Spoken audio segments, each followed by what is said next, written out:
নূর Islamic scribe চ্যানেলে আপনাদের সবাইকে স্বাগত। চ্যানেলটি সাবস্ক্রাইব করে আপনারা পাশে থাকবেন। দাজ্জাল এখন কোথায় আছে এই সত্য জানলে আপনার অন্তর কেঁপে উঠবে। আপনি কি কখনো একা বসে ভেবেছেন এই পৃথিবীর কোথাও এমন একজন আছে যে এখনো বেঁচে আছে, কিন্তু আমরা তাকে দেখতে পাই না? এমন একজন যার আগমনের জন্য পুরো দুনিয়া ধীরে ধীরে প্রস্তুত হচ্ছে, অথচ মানুষ বুঝতেই পারছে না। এই নামটাই যথেষ্ট, দাজ্জাল। এটা কোনো সিনেমা না, কোনো গল্প না, এটা এমন এক বাস্তবতা যা একদিন আপনার সামনে দাঁড়িয়ে যাবে। আপনি তখন কি করবেন? আপনি কি চিনতে পারবেন তাকে, নাকি তার ধোঁকায় পড়ে যাবেন? আজকের এই কথাগুলো আপনার হৃদয়ে ভয় তৈরি করার জন্য না, বরং আপনাকে জাগিয়ে তোলার জন্য। কারণ ঘুমিয়ে থাকা মানুষের জন্য দাজ্জাল সবচেয়ে বড় বিপদ। রাসূল সাল্লাল্লাহু আলাইহি ওয়াসাল্লাম আমাদের যে সতর্কবার্তা দিয়ে গেছেন তা সত্যিই ভয়ঙ্কর। তিনি বলেছেন, আদম আলাইহিস সালাম থেকে কিয়ামত পর্যন্ত দাজ্জালের মতো বড় ফিতনা আর আসবে না। ভাবুন তো, পৃথিবীতে কত বিপদ এসেছে, যুদ্ধ, দুর্ভিক্ষ, মহামারী, কিন্তু সেগুলোর চেয়েও ভয়ঙ্কর একজন মানুষ। কেন এত ভয়ঙ্কর? কারণ সে আপনার ঈমানকে সরাসরি আঘাত করবে।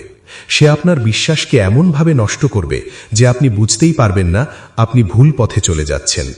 সে এমনভাবে সত্যকে মিথ্যা বানাবে আর মিথ্যাকে সত্য বানাবে যে আপনি নিজের চোখকেও বিশ্বাস করতে পারবেন না। একটি সহিহ হাদিসে তামিম আল দারি রাজিয়াল্লাহু আনহু একটি ঘটনা বর্ণনা করেন যা শুনলে গা শিউরে ওঠে।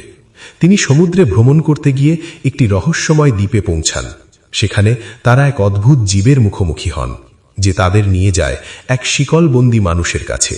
সেই মানুষটি ছিল অস্বাভাবিক শক্তিশালী, তার চেহারায় ভয়ঙ্কর এক দৃশ্য, আর সে নিজেই বলল, আমিই দাজ্জাল।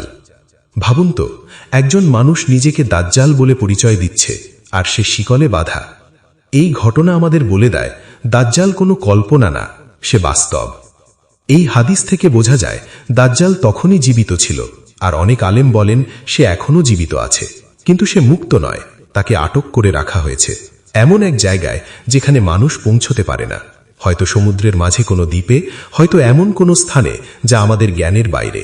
আপনি হয়তো ভাবছেন, সে যদি বেঁচে থাকে তাহলে আমরা তাকে দেখি না কেন? কারণ আল্লাহ তাকে লুকিয়ে রেখেছেন। তার বের হওয়ার সময় এখনো আসেনি। সে অপেক্ষা করছে সেই নির্দিষ্ট সময়ের জন্য, যখন পুরো পৃথিবী তার ফিতনার জন্য প্রস্তুত হবে।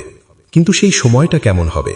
যখন মানুষ নামাজ ছেড়ে দেবে, যখন হারামকে হালাল মনে করবে, যখন মিথ্যাকে সত্য বলে মেনে নেবে, ঠিক তখনই দাজ্জাল বের হবে। আজকে একটু চারপাশে তাকান, আপনি কি সেই লক্ষণগুলো দেখতে পাচ্ছেন না? মানুষ ধীরে ধীরে ধর্ম থেকে দূরে সরে যাচ্ছে, সত্যকে অবহেলা করছে আর মিথ্যাকে গ্রহণ করছে। এটা কি শুধুই কাকতালীয়, নাকি দুনিয়া ধীরে ধীরে সেই ভয়ঙ্কর সময়ের দিকে এগিয়ে যাচ্ছে? দাজ্জাল যখন বের হবে তখন সে এমন সব কাজ করবে যা দেখে মানুষ হতবাক হয়ে যাবে। সে আকাশকে বলবে বৃষ্টি দাও, আর বৃষ্টি নেমে আসবে। সে জমিনকে বলবে ফসল ফলাও, আর ফসল জন্মাবে। এমনকি সে মৃত মানুষকে জীবিত দেখাবে। মানুষ তখন ভাববে, এই তো আল্লাহ, এই তো সত্যিকারের শক্তি। কিন্তু তারা বুঝতে পারবে না এগুলো সবই একটি বড় ধোঁকা, একটি ভয়ঙ্কর পরীক্ষা। আর যারা এই পরীক্ষায় ফেল করবে তাদের জন্য অপেক্ষা করছে ধ্বংস। আজকের সবচেয়ে বড় সমস্যা হলো আমরা দাজ্জালকে গুরুত্ব দিচ্ছি না। আমরা ভাবি এটা অনেক দূরের ঘটনা, কিন্তু আমরা বুঝতে পারি না প্রতিদিন আমরা সেই সময়ের দিকে এগিয়ে যাচ্ছি। সোশ্যাল মিডিয়ার মিথ্যা, মানুষের বিশ্বাসের পতন, দুনিয়ার প্রতি অতিরিক্ত আসক্তি সবকিছু আমাদের ঈমানকে দুর্বল করে দিচ্ছে। আমরা নিজেরাই নিজেদের প্রস্তুত করছি সেই ফিতনার জন্য, কিন্তু বুঝতেই পারছি না। অনেকে বলে দাজ্জাল তো অলরেডি এসে গেছে। কেউ আবার বিভিন্ন মানুষকে দাজ্জাল বলে ছড়িয়ে দেয়, কিন্তু এটা খুব বড় ভুল। কারণ রাসূল তার স্পষ্ট লক্ষণ বলেছেন। তার এক চোখ অন্ধ হবে, তার কপালে কাফির লেখা থাকবে। এই লক্ষণগুলো ছাড়া কাউকে দাজ্জাল বলা মানে নিজেই বিভ্রান্ত হওয়া। তাই আমাদের উচিত গুজব থেকে দূরে থাকা এবং সহি জ্ঞানের ওপর নির্ভর করা। সবচেয়ে গুরুত্বপূর্ণ বিষয় হল আমরা কিভাবে বাঁচব। রাসূল আমাদের পথ দেখিয়েছেন। তিনি বলেছেন সূরা কাহাফের প্রথম 10 আয়াত পড়তে, দাজ্জালের ফিতনা থেকে আল্লাহর কাছে আশ্রয় চাইতে এবং নিজের ঈমানকে মজবুত রাখতে।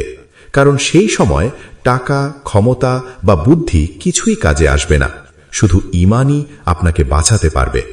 শেষে একটি প্রশ্ন, দাজ্জাল এখন কোথায় এটা জানার জন্য আপনি এত চিন্তা করছেন, কিন্তু আপনি কি প্রস্তুত যদি সে হঠাৎ আপনার সামনে এসে দাঁড়ায়? আপনি কি তখন তাকে চিনতে পারবেন, নাকি তার ধোঁকায় পড়ে যাবেন? আজই নিজেকে জিজ্ঞেস করুন, কারণ সময় খুব বেশি নেই।